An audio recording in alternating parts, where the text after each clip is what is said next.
ကိုရီးယားနိုင်ငံဘူဆန်မြို့မှာကျင်းပတဲ့အာရှယဉ်ကျေးမှုကြေးရွာဆိုတဲ့ပွဲတော်ကိုတွားခဲ့တာဖြစ်ပါတယ်။ဒီပွဲတော်ကဆိုရင်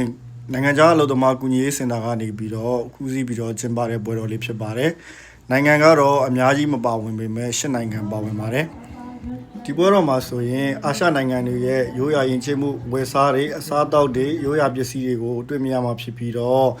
ဒီလိုတခြားနိုင်ငံတွေရဲ့ကောင်မလေးလှလှလေးတွေလည်းတွေ့ရအောင်မှာဖြစ်ပါတယ်။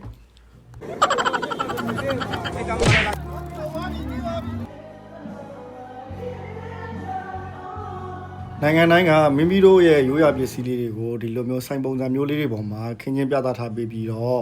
ဒီရိုးရာပွဲတော်ကိုလာရောက်သူတိုင်းကိုလည်းနိုင်ငံရှင်မျိုးကအစားအစာတွေအခါမဲ့စားတော့မှာဖြစ်ပါတယ်။အခါမဲ့စားတော့ခွင့်ရဖို့အတွက်စိတ်ဝင်စားစရာကောင်းတဲ့နည်းလမ်းတွေပျော်စရာကောင်းတဲ့နည်းလမ်းတွေလှုပ်ဆောင်ရပါတယ်။ပထမဆုံးနာမည်စင်းပေးသွင်းပြီးတော့နိုင်ငံ၈နိုင်ငံပါတဲ့ဒီကက်ကလေးကိုထုတ်လာရမှာဖြစ်ပါတယ်။ဒီကက်လေးကိုယူသွားပြီးတော့နိုင်ငံတိုင်းရဲ့ရိုးရာကစားနည်းလေးတွေကိုပါဝင်ကစားရမှာဖြစ်ပြီးတော့ကစားနည်းတစ်ခုကစားပြီးတိုင်းမှာနိုင်ငံရဲ့တစိမ့်တုံးလေးတွေကိုရပါတယ်။နိုင်ငံလေးနိုင်ငံပြည်ပြီးသွားရင်အစားတောက်ဘူးလေးကိုဒီကက်လေးနဲ့ပြပြီးထုတ်ယူငွေရမှာဖြစ်ပြီးတော့နိုင်ငံ၈နိုင်ငံရဲ့တစိမ့်တုံးရပြီဆိုရင်တော့ Airpod 3 Pro အပါအဝင်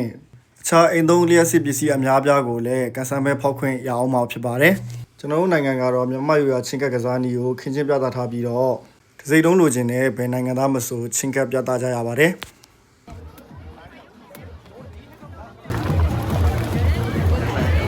မြန်မာကဲဒီစိတ်တုံးရှိခုရဖို့အတွက်ကျွန်တော်နဲ့အတူတူပါဝင်ဆင်နွှဲကြည့်ကြရအောင်လား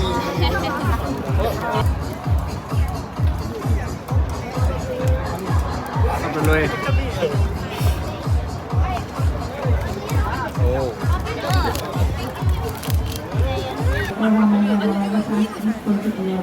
여기서 해도 된대. 저로 가보자.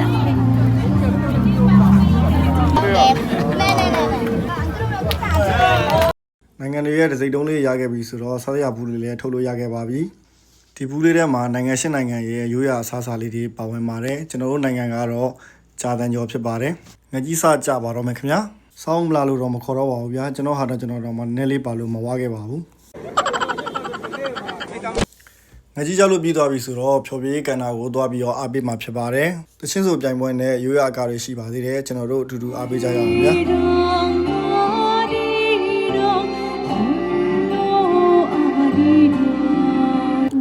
ခေါင်းကြီးတို့ကြည့်ဖို့အတွက်ပြန်နမချောချောလေးတွေကိုရှေ့ဆုံးကနေတွားရိုက်ပေးထားပါတယ်နော်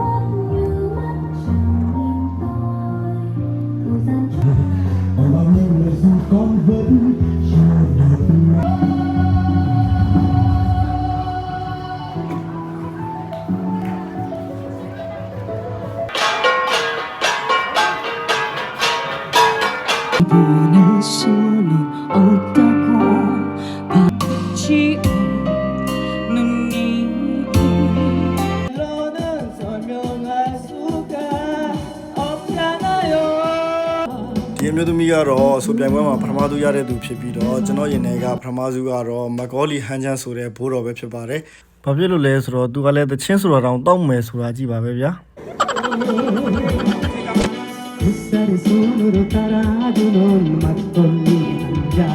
ဘယ်လဲပြီဆိုတော့လက်ဆောင်ရတဲ့မုံတုပ်တွေပိုက်ပြီးပြန်ခဲ့လိုက်ပါပြီ။ Bye bye